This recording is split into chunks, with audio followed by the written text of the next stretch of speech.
Chapitre 52. Les noces de Cana. Le fils qui n'est plus assujetti à sa mère accomplit pour elle son premier miracle.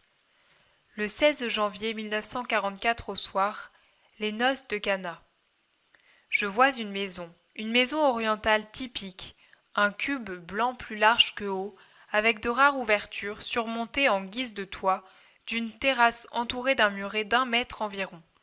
Une tonnelle de vigne qui grimpe jusque-là et étend ses rameaux, ombrage, sur plus de la moitié, cette terrasse ensoleillée. Un escalier extérieur monte le long de la façade au niveau d'une porte qui s'ouvre à mi-hauteur de la façade. Au-dessous, au niveau du sol, s'ouvrent des portes basses et rares, pas plus de 2 de chaque côté, qui donnent accès à des pièces basses et sombres. La maison s'élève au milieu d'une espèce de cour, ou plutôt une étendue d'herbe, au centre de laquelle se trouve un puits. Il y a des figuiers et des pommiers. La maison donne sur la route, mais en est un peu en retrait, et un sentier traverse l'herbe jusqu'à la route qui semble être une voie importante. On dirait que la maison est la périphérie de Cana. C'est une maison de paysans propriétaires qui vivent au milieu de leur petit domaine. La campagne s'étend au-delà de la maison et forme au loin une tranquille verdure. Il fait un beau soleil et l'azur du ciel est très pur.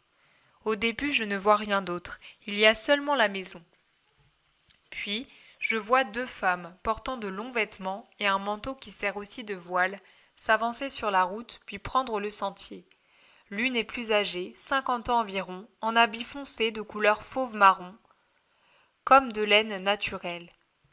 L'autre porte des vêtements plus clairs avec un habit d'un jaune pâle et un manteau bleu. Elle semble avoir à peu près 35 ans. Très belle, svelte, elle a une contenance pleine de dignité, bien que toute gentillesse et humilité. Quand elle est plus proche, je remarque la couleur pâle de son visage, ses yeux bleus et les cheveux blonds qui sortent du voile sur son front. Je reconnais Marie la très sainte. Qui est l'autre, brune et plus âgée, je ne sais pas. Elles discutent et la Vierge sourit. Quand elles arrivent tout près de la maison, un homme sûrement chargé de guetter les arrivants va prévenir, et des hommes et des femmes, tous en habit de fête, viennent à leur rencontre. Tout le monde leur fait fête, et surtout à Marie la très sainte. L'heure semble matinale, je dirais vers les 9 heures, peut-être même plus tôt, car la campagne a encore cet aspect de fraîcheur des premières heures du jour. Il reste de la rosée qui rend l'herbe plus verte, et la poussière n'obscurcit pas encore l'air. La saison me paraît printanière, car l'herbe des prés n'est pas brûlée par le soleil d'été, et dans les champs, les blés sont en herbe, sans épis, tout vert. Les feuilles du figuier et du pommier sont vertes et encore tendres, et la vigne de même. Mais je ne vois pas de fleurs sur le pommier et pas davantage de fruits, ni sur le figuier, ni sur la vigne. C'est que le pommier a déjà fleuri depuis peu, mais on n'en voit pas encore les petits fruits. Marie, très fêtée, est accompagnée par un homme âgé qui doit être le maître de maison, gravit l'escalier extérieur et pénètre dans une grande salle qui paraît occuper tout l'étage, ou du moins une grande partie. Je crois comprendre que les pièces du rez-de-chaussée sont les vraies pièces d'habitation, les garde-manger, les débarras et les celliers, et que l'étage est réservé à des usages spéciaux, comme des fêtes exceptionnelles ou à des travaux qui demandent beaucoup de place, ou encore à l'entreposage de produits agricoles. Pour les fêtes, on la débarrasse et on l'orne, comme aujourd'hui, de branches vertes, de nattes, de tables garnies. Au centre, il y en a une très riche, avec déjà des amphores et des plats garnis de fruits posés dessus.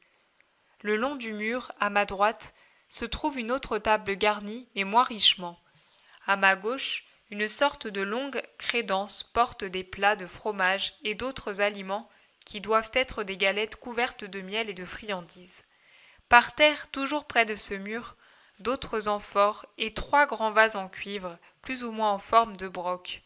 Pour ma part, je les appellerai des jarres. Marie écoute avec bienveillance ce que tous lui disent, puis gentiment, elle enlève son manteau et aide à terminer les préparatifs pour la table. Je la vois aller et venir, arranger les lits de table, redresser les guirlandes de fleurs, donner meilleur aspect aux coupes de fruits, veiller à ce que les lampes soient garnies d'huile. Elle sourit et parle très peu et à voix très basse. En revanche, elle écoute beaucoup, et avec quelle patience! Un grand bruit d'instruments de musique, peu harmonieux en vérité, se fait entendre sur la route. Tout le monde, à l'exception de Marie, court dehors. Je vois entrer l'épouse toute parée et heureuse, entourée de parents et d'amis, à côté de l'époux qui le premier s'est précipité à sa rencontre. Il se produit alors un changement dans la vision. Au lieu de la maison, je vois un village. Je ne sais si c'est Cana ou une autre bourgade voisine. Je vois aussi Jésus avec Jean et un autre qui pourrait être Jude, mais pour ce dernier je pourrais me tromper. Pour Jean, je ne me trompe pas. Jésus est vêtu de blanc et porte un manteau bleu foncé. En entendant le bruit de la musique, le compagnon de Jésus demande un renseignement à un homme du peuple et en fait part à Jésus. « Allons faire plaisir à ma mère, » dit Jésus en souriant. Il se met en route à travers champs avec ses deux compagnons dans la direction de la maison. J'ai oublié de dire mon impression que Marie est soit une parente, soit une grande amie des parents de l'époux. Cela se voit à sa familiarité. Quand Jésus arrive, le veilleur habituel prévient les autres. Le maître de maison, accompagné de son fils, l'époux et de Marie, descend à la rencontre de Jésus et le salue respectueusement. Il salue aussi les deux autres et l'époux en fait de même. Mais ce qui me plaît, c'est le salut rempli d'amour et de respect de Marie à son fils, et réciproquement. Pas d'épanchement, mais un tel regard accompagne les mots de salutation. La paix soit avec toi, et un tel sourire qui vaut 100 baisers et 100 embrassements. Le baiser tremble sur les lèvres de Marie, mais elle ne le donne pas. Elle pose seulement sa petite main blanche sur l'épaule de Jésus et effleure une boucle de sa longue chevelure. C'est la caresse d'une mère aimante mais pudique. Jésus monte à côté de sa mère, suivi des deux disciples et du maître de maison, et il entre dans la salle du banquet où les femmes s'activent à ajouter sièges et couverts pour les 3 hôtes qu'on n'attendait pas, me semble-t-il. Je dirais que la venue de Jésus était incertaine et celle de ses deux compagnons absolument imprévue. J'entends distinctement la voix pleine, virile, très douce du maître dire en entrant dans la salle « Que la paix soit dans cette maison et la bénédiction de Dieu sur vous tous !» Cette salutation pleine de majesté s'adresse à toutes les personnes présentes. Jésus domine tout le monde par sa taille et son aspect. Il est un hôte inattendu, qui plus est, mais il donne l'impression d'être le roi de la fête, plus que l'époux, plus que le maître de maison. Tout en restant humble et avenant, c'est lui qui en impose. Jésus prend place à la table centrale avec l'époux, l'épouse, les parents des époux et les amis plus influents. Par respect pour le maître, on donne des sièges aux 2 disciples à la même table. Jésus tourne le dos au mur où se trouvent les jarres et les crédences. Il ne les voit donc pas plus que l'affairement du majordome autour des plats de rôti qu'on amène par une petite porte près des crédences. J'observe une chose, hormis les mères des époux et Marie, aucune femme ne siège à cette table. Toutes les femmes se trouvent à la table le long du mur. Elles font d'ailleurs beaucoup de bruit. On les sert après les époux et les hôtes de marque. Jésus se trouve à côté du maître de maison et a en vis-à-vis Marie qui est à côté de l'épouse. Le repas commence et je vous assure que l'appétit ne manque pas, et encore moins la soif. 2 convives mangent et boivent peu. Ce sont Jésus et Marie, qui parlent aussi très peu. Jésus parle un peu plus, mais tout en parlant peu, il n'est, dans sa conversation, ni froid ni distant. C'est un homme courtois, mais pas bavard. Quand on l'interroge, il répond, s'intéresse à ce qu'on lui dit et donne son avis. Mais ensuite, il se recueille comme quelqu'un d'habitué à la méditation. Il sourit, mais ne rit jamais. S'il entend quelque plaisanterie trop osée, il fait celui qui n'entend pas. Marie se nourrit de la contemplation de son Jésus, de même que Jean, qui est au bout de la table et reste pendu aux lèvres de son maître. Marie s'aperçoit que les serviteurs parlent à voix basse avec le majordome et que celui-ci est gêné. Elle comprend qu'il y a quelque chose de désagréable. « Mon fils, dit-elle doucement en attirant l'attention de Jésus par ces mots. « Mon fils, ils n'ont plus de vin. » Femme, qu'y a-t-il désormais entre toi et moi? Tout en disant ces mots, Jésus sourit encore plus doucement, et Marie aussi, comme deux personnes qui connaissent une vérité qui est leur joyeux secret ignoré de tous. Jésus m'explique le sens de cette phrase. Ce désormais que beaucoup de traducteurs passent sous silence est la clé de la phrase et lui donne son vrai sens. Je fus un fils soumis à sa mère, jusqu'au moment où la volonté de mon père m'a indiqué que l'heure était venue d'être le maître.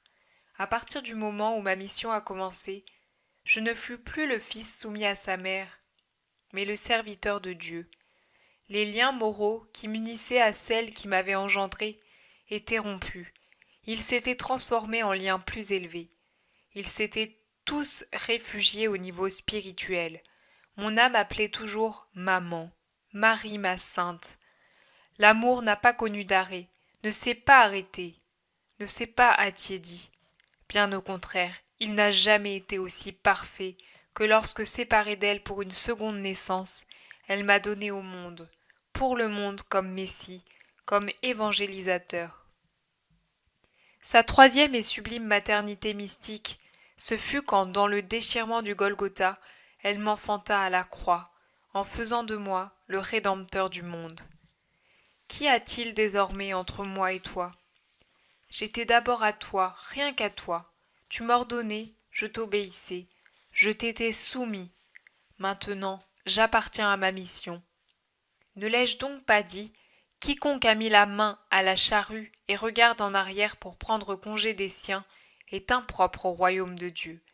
J'avais mis la main à la charrue pour ouvrir par le soc, non pas la terre, mais les cœurs, pour y semer la parole de Dieu. Je n'ai enlevé cette main que lorsqu'on m'a arraché de là pour la clouer sur la croix, et ouvrir par la torture de ce clou le cœur de mon Père en faisant sortir de la plaie le pardon pour l'humanité. Ce désormais, oublié par la plupart, voulait dire ceci. Mère, tu as été tout pour moi tant que j'étais Jésus, fils de Marie de Nazareth, et tu m'es tout spirituellement. Mais depuis que je suis le Messie attendu, j'appartiens à mon Père. Attends encore un peu et ma mission terminée, je serai de nouveau tout à toi. Tu me recevrais encore dans tes bras, comme quand j'étais petit, et personne ne te le disputera plus, ce Fils qui est le tien, et que l'on regardera comme la honte de l'humanité, dont on te jettera la dépouille pour te couvrir toi aussi de l'opprobre d'être la mère d'un criminel. Ensuite, tu m'auras de nouveau, triomphant, et puis tu m'auras pour toujours, triomphante toi aussi au ciel. Mais maintenant, j'appartiens à tous ces hommes, et j'appartiens au Père qui m'a envoyé vers eux. Voilà ce que veut dire ce petit désormais si chargé de signification. Marie ordonne aux serviteurs. Faites ce qu'il vous dira. Marie a lu dans les yeux souriants de son fils l'assentiment, voilé d'un grand enseignement pour tous les appelés. Jésus ordonne alors aux serviteurs. Remplissez d'eau les cruches. Je vois les serviteurs remplir les jarres de l'eau à portée du puits. J'entends le grincement de la poulie qui fait monter et descendre le seau qui déborde.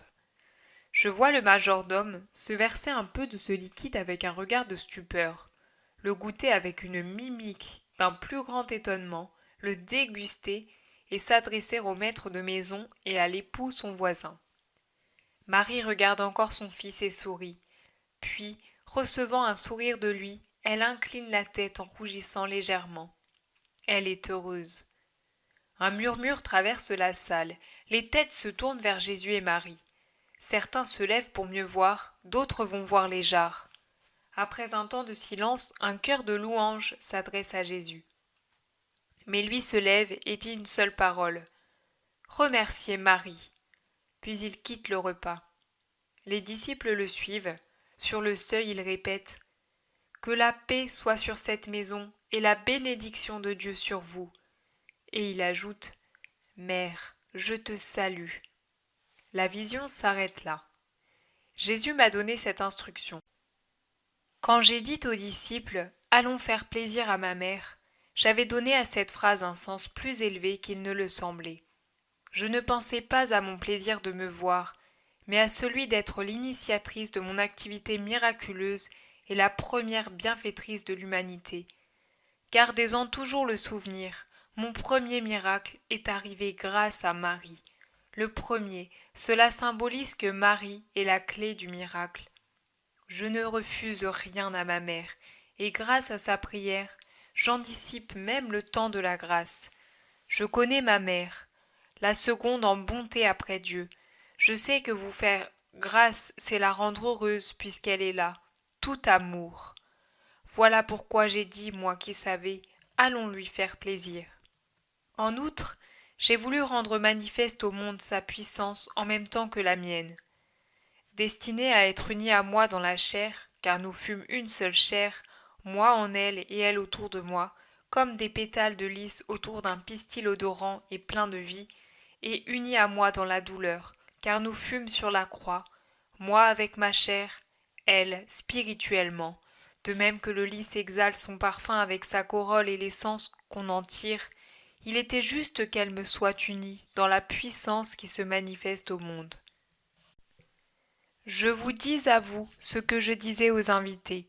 Remerciez Marie, c'est par elle que vous avez eu le maître du miracle et que vous avez toutes mes grâces, spécialement celle du pardon. Repose en paix, nous sommes avec toi.